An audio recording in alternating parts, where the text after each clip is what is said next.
Friends, இந்த வீடியோவில் வந்து 6th தமிழில் உள்ள இலக்கணம் வந்து பார்க்க போகிறோம். ஃபர்ஸ்ட் டேர்மில் உள்ள ஃபர்ஸ்ட் 3 லெசனுக்கான இலக்கணம் பார்ப்போம். தமிழ் எழுத்துக்களின் வகையும் தொகையும் அப்படிங்கிறாங்க. உலகில் உள்ள ஒவ்வொரு பொருளையும் மனிதன் வந்து உற்று நோக்கினான், அவற்றின் இயல்புகளை அறிந்து கொண்டான். இவ்வாறே மொழியையும் வந்து ஆழ்ந்து கவனித்தான். மொழியை எவ்வாறு பேசவும் எழுதவும் வேண்டும் என்பதை வரையறை செய்தான். அந்த வரையறைகளே தான் வந்து இலக்கணம் அப்படிங்கிறாங்க. ஸோ இலக்கணம் அப்படின்னா வந்து அதுக்கு என்ன வரையறை அப்படின்னு வந்து சொல்கிறாங்க, பார்த்துங்க. ஃபர்ஸ்ட் வந்து என்னென்னா, தமிழ் மொழியோட இலக்கண வகைகள் வந்து மொத்தம் 5 அப்படிங்கிறாங்க. எழுத்திலக்கணம், சொல்லிலக்கணம், பொருள் இலக்கணம், யாப்பு இலக்கணம், அணி இலக்கணம். இலக்கணம் வந்து 5 வகைப்படும். தமிழ் மொழியின் இலக்கணம் 5 வகைப்படும். எழுத்து, சொல், பொருள், யாப்பு, அணி. அதில் எழுத்து அப்படின்னா என்ன நல்லா பார்த்துங்க. ஒளி வடிவமாக எழுப்பப்படுவதும் வரி வடிவமாக எழுதப்படுவதும் எழுத்து அப்படின்னு சொல்கிறாங்க. ஸோ இது கேட்பாங்க, நல்லா நோட் பண்ணிக்கோங்க. ஒளி வடிவமாக எழுப்பப்படுவதும் வரி வடிவமாக எழுதப்படுவதும் எழுத்து எனப்படுகிறது. அதில் உயிர் எழுத்து அப்படின்னா என்ன சொல்கிறாங்கன்னா, உயிருக்கு முதன்மையானது வந்து காற்று. இயல்பாக காற்று வெளிப்படும் போது உயிரெழுத்துக்கள் வந்து பிறக்கின்றன. ஸோ உயிரெழுத்துக்கள் எப்போது பிறக்கின்றன அப்படின்னா வந்து காற்று வெளிப்படும் போது பிறக்கின்றன அப்படிங்கிறாங்க. வாயை திறத்தல், உதடுகளை விரித்தல், உதடுகளை குவித்தல் ஆகிய எளிய செயற்பாடுகளால் வந்து அ முதல் ஔ வரை உள்ள 12 எழுத்துக்கள் வந்து உயிரெழுத்துக்கள் அப்படிங்கிறாங்க. ஸோ உயிரெழுத்துக்கள் அப்படின்னா வந்து ஆ முதல் ஔ வரை 12 எழுத்துக்கள் தான் உயிரெழுத்துக்கள் அப்படிம்பாங்க. காற்று வந்து வெளிப்படும் போது தான் வந்து உயிரெழுத்துக்கள் பிறக்கின்றன. அதுதான் ரொம்ப முக்கியம். அடுத்து பாருங்க, இதில் வந்து எது வந்து உயிரெழுத்துக்கள் 12ன்னு சொல்லிட்டாங்க. அதில் எது குறுகி ஒலிக்குது, எது நீண்டு ஒலிக்கின்றது, அதுதான் அ இ உ ஏ ஓ. இதெல்லாம் வந்துன்னா 5 வந்து குறுகி ஒலிக்கின்றன அப்படிங்க. அ இ உ ஏ ஐ ஓ ஔ. இந்த எழுத்துக்கள் வந்து நீண்டு ஒலிக்கின்றன.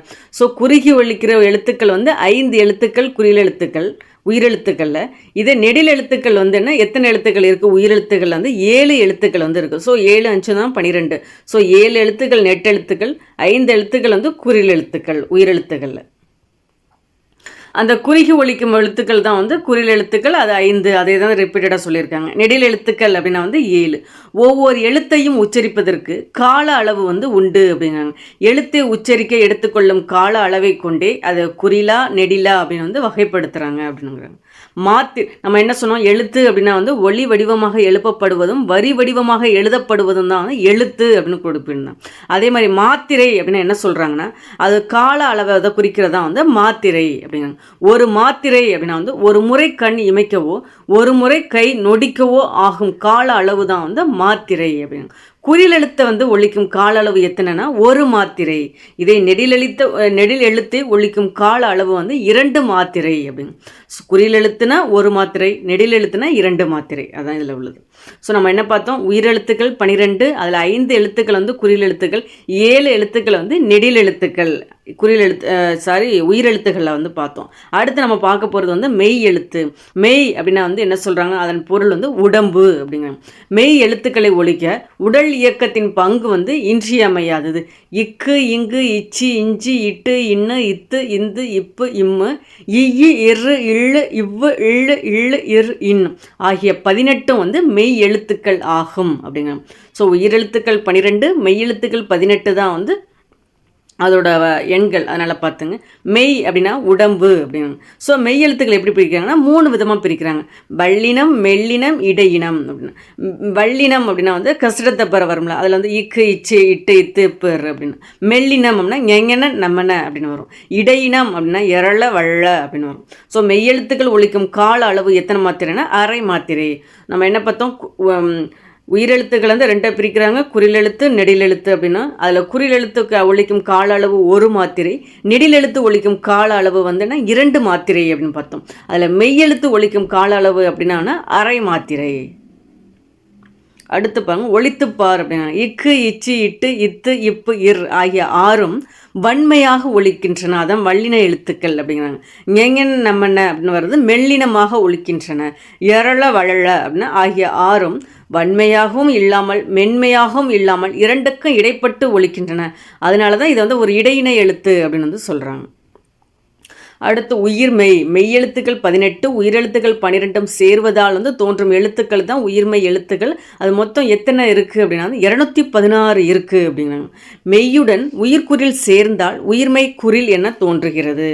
மெய்யுடன் உயிர் நெடில் சேர்ந்தால் உயிர்மெய் நெடில் தோன்றுகிறது. ஆகவே உயிர்மெய் எழுத்துக்களை உயிர்மெய் குறில் உயிர்மெய் நெடில் என 2 வகைப்படுத்தலாம் அப்படிங்கிறாங்க. ஆயுத எழுத்து ரொம்ப முக்கியம். தமிழ் மொழியில் உயிர் மெய் உயிர்மெய் எழுத்துக்கள் தவிர தனி எழுத்து ஒன்று உள்ளது. அதுதான் வந்து அக் அப்படிங்கிறாங்க. அக்குனா வந்து ஆயுத எழுத்து அப்படிங்கிறாங்க. ஆயுத எழுத்தை ஒழிக்கும் கால அளவு எத்தனை? அரை மாத்திரை. ஸோ நம்ம பார்த்தோம் குறியெழுத்து 1 மாத்திரை, நெடிலெழுத்து 2 மாத்திரை, மெய்யெழுத்து அரை மாத்திரை, ஆயுத எழுத்து அரை மாத்திரை. அதை வச்சு வந்து இந்த கற்பவை கற்றபின்ல கொடுத்துருக்காங்க பாருங்க. உங்கள் பெயர் மற்றும் உங்கள் நண்பர்களது பெயர்களுக்கான மாத்திரை அளவை கண்டுபிடி. கபிலர்னா க அப்படிங்கிறது ஒரு குறில் எழுத்து தான், 1 மாத்திரை. பி அப்படிங்கிறது அதுவும் 1 மாத்திரை தான். ல அதுவும் வந்துன்னா 1 மாத்திரை, ஏன்னா குறில் எழுத்து அதனால 1 மாத்திரை. இர் அப்படிங்கிறது வந்து மெய்யெழுத்து, மெய்யெழுத்துக்கான கால அளவு வந்துன்னா அரை மாத்திரை அப்படின்போம். அப்போ வந்துன்னா 3 மாத்திரை தான். இந்த பேருக்கான கபிலருக்கான மாத்திரையின் அளவு எவ்வளவு அப்படின்னா 3 அரை மாத்திரை. நம்ம என்ன பார்த்தோம்? இப்போ தான் வந்து முதல் எழுத்துக்கள் அப்படின்னா வந்து உயிர் எழுத்துக்கள் 12 மெய் எழுத்துக்கள் 18 அது ரெண்டும் சேர்ந்தது தான் வந்து உயிர்மெய் எழுத்துக்கள் 216 எழுத்துக்கள் அப்படின்னு வந்து பார்த்தோம். அதுதான் வந்து ஃபர்ஸ்ட் லெசனில் கொடுத்துருந்தாங்க. இயல் 2ல் உள்ள இலக்கணத்தில் என்ன கொடுத்துருக்காங்கன்னா முதல் எழுத்துக்கும் சார்பெழுத்தும் அப்படின்னா என்னன்னு கேட்காங்க. ஃபர்ஸ்ட் முதல் எழுத்து சார்பெழுத்து அப்படின்னா வந்து உயிரெழுத்துக்கள் 12 மெய் எழுத்துக்கள் 18 ஆகிய 30 எழுத்துக்களும் தான் வந்து முதல் எழுத்துக்கள் அப்படின்னா. பிற எழுத்துக்கள் தோன்றுவதற்கும் இயங்குவதற்கும் முதற் காரணமாக அண்டர்லைன் பண்ணிக்கோங்க, அந்த முதல் காரணமாக இவை இருக்கின்றன. எனவே இவற்றை வந்து முதல் எழுத்துக்கள் என்பர் அப்படிம்பாங்க.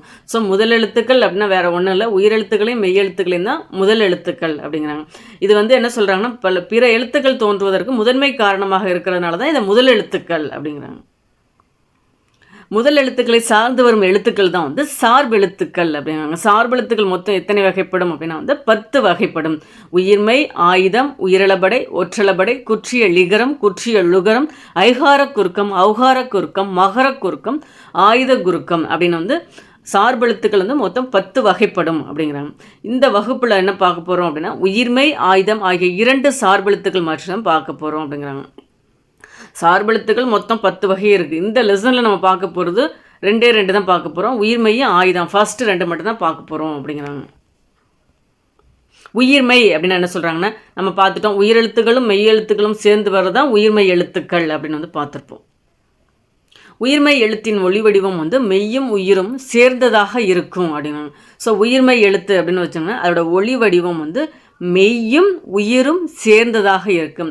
ல கூட எடுத்துக்குமே, அது இல்லு குட்டல் தான் வந்து ல. அதான் என்ன சொல்கிறாங்கன்னா அதோட ஒளி வடிவம் வந்து எப்படி இருக்கும் அப்படின்னா மெய்யும் மெய்யும் இல் குட்டல் உயிரெழுத்து இருக்குது பார்த்தீங்களா, மெய்யும் உயிரும் சேர்ந்ததாக இருக்கிறதா வந்து உயிர்மை எழுத்துக்களோட ஒளி வடிவம் அப்படிங்க.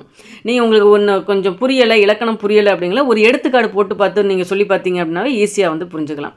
அடுத்து பாருங்க, வரி வடிவம் மெய்யெழுத்தை ஒத்திருக்கும், ஒலிக்கும் கால அளவு வந்து உயிரெழுத்துக்களை வந்து ஒத்திருக்கும் அப்படின்னா. ஸோ வரி வடிவம் வந்து என்ன, அந்த உயிர்மெயில வந்து என்ன சொல்ல வர்றாங்க அப்படின்னா வந்து ஒளி வடிவம் எப்படி இருக்கும்னா மெய்யும் உயிரும் சேர்ந்ததா இருக்கிறது தான் ஒளி வடிவம் அப்படின்னு சொல்லிட்டாங்க. இதே வரி வடிவம் வந்து அது எப்படி இருக்கும் அப்படின்னா மெய் எழுத்தை வந்து ஒத்து இருக்கும், ஒலிக்கும் கால அளவு வந்து உயிரெழுத்தை வந்து ஒத்திருக்கும் அப்படின்னு சொல்றாங்க. வரி வடிவம் மெய்யெழுத்தை ஒத்திருக்கும், ஒலிக்கும் கால அளவு வந்து உயிரெழுத்தை ஒத்திருக்கிறது தான் உயிர்மெய். முதல் எழுத்துக்களை சார்ந்து வர்றதுனால தான் இது வந்து சார்பெழுத்து வகையில் தான் இந்த உயிர்மெய் அடங்குது அப்படிங்கிறாங்க. ரொம்ப முக்கியம், நல்லா நோட் பண்ணிக்கோங்க. உயிர்மெய் அப்படின்னு என்ன சொல்கிறாங்கன்னா அந்த எழுத்தோட ஒலி வடிவம் வந்து மெய்யும் உயிரும் சேர்ந்ததாக இருக்கும் அப்படிங்கிறாங்க.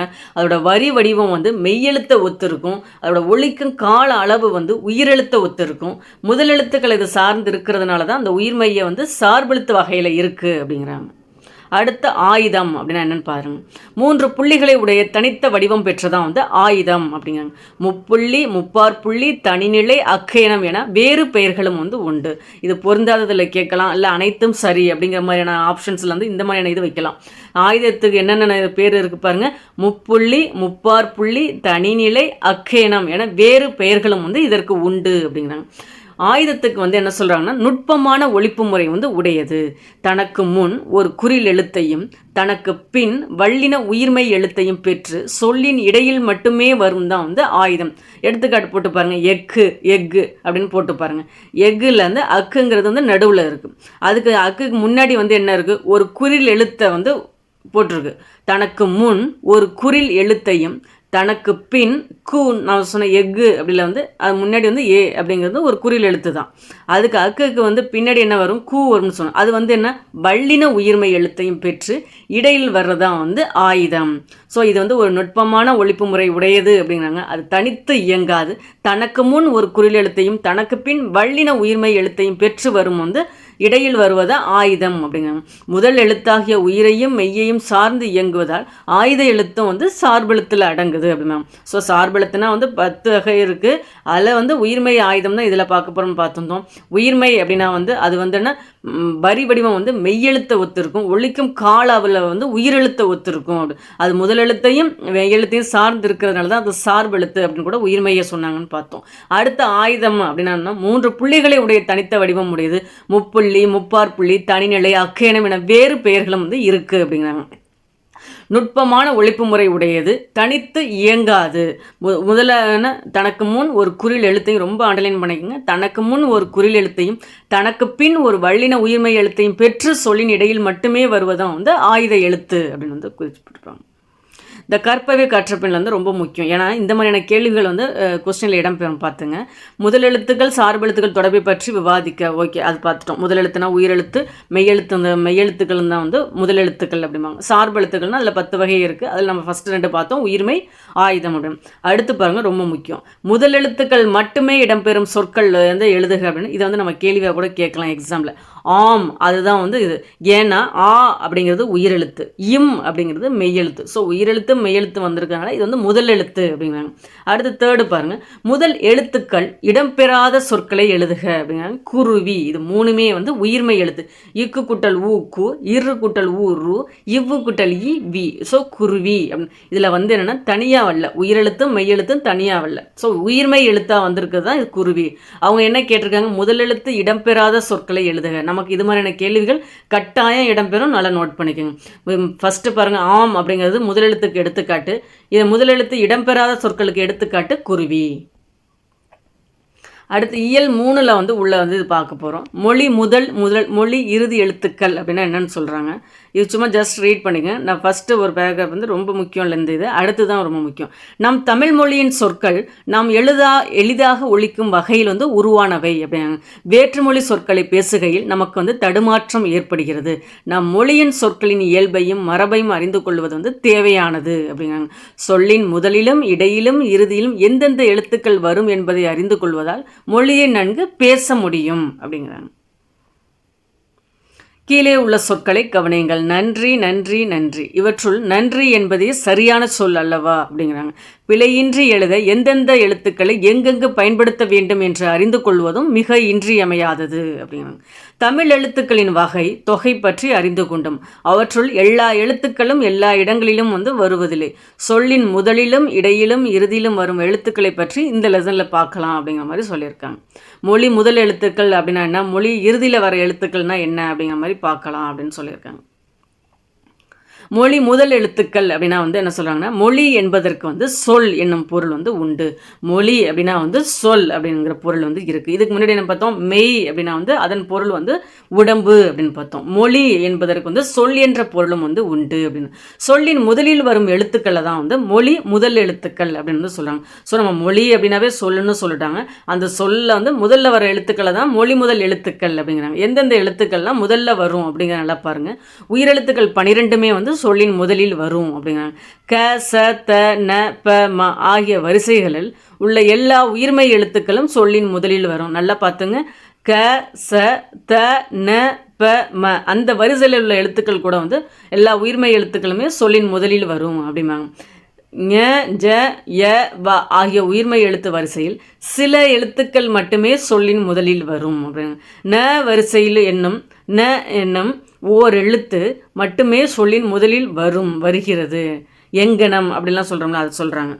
இந்த காலத்தில் ஞனம் என்னும் சொல் தனித்து இயங்காமல் அங்கனம் இங்கனம் எங்கனம் என்னும் சொற்களில் மட்டுமே வழங்கி வருகிறது அப்படின்னா ஜ வரிசையிலேருந்து ஜ ஜ ஜே ஜோ ஆகிய 4 எழுத்துக்களும் வந்து சொல்லின் வந்து முதலில் வந்து வரும். ஸோ எத்தனை எழுத்துக்கள் வருதுன்னு பார்த்துங்க. இந்த வந்து ஜ வரிசையில் வந்து 4 எழுத்துக்கள், ய வரிசையில் ய யா யு யூ யோ யவ் ஆகிய 6 எழுத்துக்களுமே வந்து சொல்லின் முதலில் வந்து வரும் அப்படிங்க. வ வரிசையில் எத்தனை வருது? 8 எழுத்துக்கள் வந்து முதலில் வரும். ஸோ ய வரிசையில் 6 எழுத்துக்கள் வருதான், வ வரிசையில் 8 எழுத்துக்கள் சொல்லின் முதலில் வந்து வருகின்றன அப்படிங்கிறாங்க. ஸோ இதெல்லாம் நல்லா பார்த்துங்க. கனா வரிசை எழுத்துக்கள் வந்து கடல், காக்கை, கிழக்கு, கீற்று எடுத்துக்காட்டுக்கு சொல்கிறாங்க. குருவி, கூந்தல், கெண்டை, கேணி, கைகள், குக்கு, கோலம், கௌதாரி அப்படின்னு. ஸோ மொழியில் வந்துன்னா முதல் அந்த சொல்லோட முதல்ல வர எழுத்துக்களை தான் மொழி முதல் எழுத்துக்கள் அப்படிங்கிறாங்க. உயிரெழுத்து 12மே மொழிக்கு முதல்ல வருது அப்படின்னு வந்து சொல்கிறாங்க. அதில் வந்து என்னென்னா எந்தெந்த எழுத்துக்கள் அந்த உயிர்மை எழுத்துக்கள் வந்து முதல்ல வருது அப்படிங்கிறத நல்லா பார்த்துங்க. கேச தன பம வரிசையில் உள்ள எல்லா எழுத்துக்களுமே முதல்ல வரும் அப்படின்னு வந்து சொல்கிறாங்க. ஞ ஜ ய வ உயிர்மை எழுத்துக்கள் வந்து சில எழுத்துக்கள் மட்டும்தான் முதல்ல வரும் அப்படின்னு வந்து சொல்கிறாங்க. ஞ வரிசையில் வந்து ஞ என்ற ஓர் எழுத்து மட்டுமே சொல்லின் முதலில் வந்து வருகிறது அப்படிங்கிறாங்க. ஜ வரிசையில் 4 எழுத்துக்களும், ய வரிசையில் 6 எழுத்துக்களும், வ வரிசையில் வந்து 8 எழுத்துக்களும் வந்து முதல்ல வருது அப்படின்னு. ஸோ அதுக்கு முதல்ல வர எழுத்துக்கள் பார்த்துட்டோம். வராத எழுத்துக்கள் வந்து என்னென்ன அப்படின்னா மெய் எழுத்துக்கள் வந்து முதல்ல வராது அப்படிங்கிறாங்க. ட ந ர ல ழ ல ர ந ஆகிய 8 உயிர்மை எழுத்துக்களின் வரிசையில் ஓர் எழுத்துக்கூட சொல்லோட முதல்ல வந்து வராது அப்படின்னு சொல்கிறாங்க. இது நீங்கள் சொல்லி பார்த்தீங்கன்னாவே இதை தெரிஞ்சுக்கலாம். ஸோ இந்த எழுத்துக்கள் வந்து 8 உயிர்மை எழுத்துக்கள் வந்து அது சொல்லோட முதல்ல வந்து வராது அப்படிங்க. ஆயுத எழுத்து சொல்லின் முதல்ல வராது, அது இடையில தான் வரும். அதுக்கு முன்னாடி ஒரு உயிர் எழுத்தையும் தனக்கு பின் வந்து ஒரு வல்லின எழுத்தையும் பெற்று வர்றதான் வந்து வல்லின உயிர்மை எழுத்தையும் பெற்று வர்றதான் வந்து நம்ம எது ஆயுதம்னு பார்த்துப்போம். ஸோ ஆயுத எழுத்து முதல்ல வராதுன்னு நல்லா தெரியும். ஞ ய வ ஆகிய உயிர்மை எழுத்துக்களும் முதலில் வருவதாக குறிப்பிட்ட எழுத்துக்கள் தவிர பிற எழுத்துக்கள் வந்து சொல்லின் முதல்ல வந்து வராது அப்படிங்க. ஸோ எது வரும் எழுத்துக்கள் எது வராத எழுத்துக்கள் நல்லா ரொம்ப தெளிவாக பார்த்துங்க. மெய்யெழுத்து ஆயுத எழுத்தும் கண்டிப்பாக வராது அப்படின்னு சொல்கிறாங்க. டமாரம், ரம்பம், லண்டன், பிரான்ஸ், டென்மார்க் போன்றவை பிறமொழி சொற்கள். இவற்றை தமிழில் ஒளிபெயர்த்து வந்து எழுதுகிறோம். ஏன்னா இந்த டமாரம் இதெல்லாம் வந்து வராது அப்படின்னு பார்த்துருக்கோம். ட ர ள இப்போ இதெல்லாம் ட வரிசையில் உள்ளதெல்லாம் வராது அப்படின்னு. ஆனால் நம்ம வந்து இது வந்து பிறமொழி சொற்கள் வந்து இதெல்லாம் பிறமொழி சொற்கள் தான், இது தமிழ் சொற்கள் கிடையாது. ஏன்னா தமிழ் சொற்களில் வந்து ட ந ர ள ழ ல ர நலாம் அந்த உயிர்மை எழுத்துக்கள் 8 உயிர்மை எழுத்துக்களோட வரிசையில் ஒரு எழுத்து கூட முதல்ல வராது. நம்ம இது பயன்படுத்துறதெல்லாம் பிறமொழி சொற்கள், இந்த டமாரம், ரம்பம் அதெல்லாம் சொல்கிறாங்க. மொழி இறுதி எழுத்துக்கள் அப்படின்னு என்னென்னு பார்த்தாங்க. சொல்லின் இறுதியில் வரும் எழுத்துக்களை தான் வந்து மொழி இறுதி எழுத்துக்கள் அப்படிங்கிறாங்க. உயிரெழுத்துக்கள் 12ம் மெய்யுடன் இணைந்து உயிர்மையாக வரும் மட்டுமே மொழி இறுதியில் வரும். ஸோ உயிர்மை எழுத்துக்கள் மட்டும்தான் வந்து இறுதியில் வரும் அப்படிங்கிறாங்க. ஸோ முதல்ல வர எழுத்துக்கள் உயிரெழுத்துக்கள் வந்து சொல்லின் முதல்ல வரும். ஆனால் வந்து மெய்யெழுத்துக்களும் நமக்கு ஆயுத எழுத்தும் சொல்லின் முதல்ல வராதுன்னு பார்த்து வச்சுருக்கோம். இறுதியாக என்ன வருதுன்னா அதிகமாக உயிர்மை எழுத்துக்கள் தான் வருது அப்படிங்கிறாங்க. மெய்யெழுத்துக்கள் வந்து 11ம் வந்து மொழியின் இறுதியில் வந்து வரும் அப்படின்னு வந்து சொல்கிறாங்க. ஸோ வந்து மொழியோட இறுதியில் வந்து என்ன 11 எழுத்துக்கள் வந்து மொழி இறுதியில் வரும் அப்படின்னு பார்த்தாங்க. இஞ்சி, இன்னு, இந்து, இம்மு, இய்யு, இரு, இல்லு, இவ்வு, இல்லு, இல்லு, இன்னுன்னு. ஸோ மெய்யெழுத்துக்கள் வந்து மொத்தம் எத்தனை மொழியின் இறுதியில் வருது அப்படின்னா வந்து 11 எழுத்துக்கள் வந்து மொழியின் இறுதியில் வந்து வருது அப்படிங்க. மொழி இறுதி ஆகாத எழுத்துக்கள் வந்து என்ன உயிரெழுத்துக்கள் வந்து வராது அப்படிங்க. மொழியோட இறுதியில் வந்து உயிரெழுத்துக்கள் வந்து தனித்து வருவது. உயிரெழுத்துக்கள் மெய்யெழுத்துக்குடன் இணைந்து உயிர்மெய்யாக மட்டுமே சொல்லின் இறுதியில் வரும். அளபடை எழுத்துக்களில் இடம்பெறும் போது உயிரெழுத்துக்கள் சொல்லின் இறுதியில் வந்து வரும் அப்படிங்கிறாங்க. உயிரெழுத்துக்கள் தனித்து வருவதில்லை, அதுதான் உங்களுக்கு சொல்கிறாங்க. உயிர்மை எழுத்துக்கள் மட்டும்தான் வந்து சொல்லின் இறுதியில் வந்து மொழி வரும். அதனால தான் மொழி இறுதி எழுத்துக்கள் வந்து உயிர்மை எழுத்துக்கள் அப்படிங்கிறாங்க. உயிரெழுத்துக்கள் வரும் எந்த டைம் வரும் அப்படின்னா வந்து அளபடை எழுத்துக்களில் தான் வந்து என்ன உயிரெழுத்துக்கள் வந்து சொல்லின் இறுதியில் வந்து வரும் அப்படிங்கிறாங்க. ஆயுத எழுத்து வந்து சொல்லின் இறுதியில் வந்து வராது. இக்கு, இங்கு, இச்சி, இட்டு, இத்து, இப்பு, இரு ஆகிய 7 மெய்யெழுத்துக்களும் சொல்லின் இறுதியில் வந்து வருவதில்லை. மொத்தம் வந்து மெய்யெழுத்துக்கள்னாவே 18 தான். அதில் 7 எழுத்துக்கள் வந்து இறுதியில் வராது. அது இல்லாத 11 எழுத்துக்கள் வந்து சொல்லின் இறுதியில் வந்து வரும் அப்படிங்கிறாங்க. உயிர்மை எழுத்துக்கொள்ளுள் வந்து ஞ எழுத்து வரிசையில் வந்து சொல்லின் இறுதியில் வந்து வராது. ரொம்ப வந்து ஒரு யூனிக்கான பாயிண்ட்டு நல்லா நோட் பண்ணிக்கோங்க.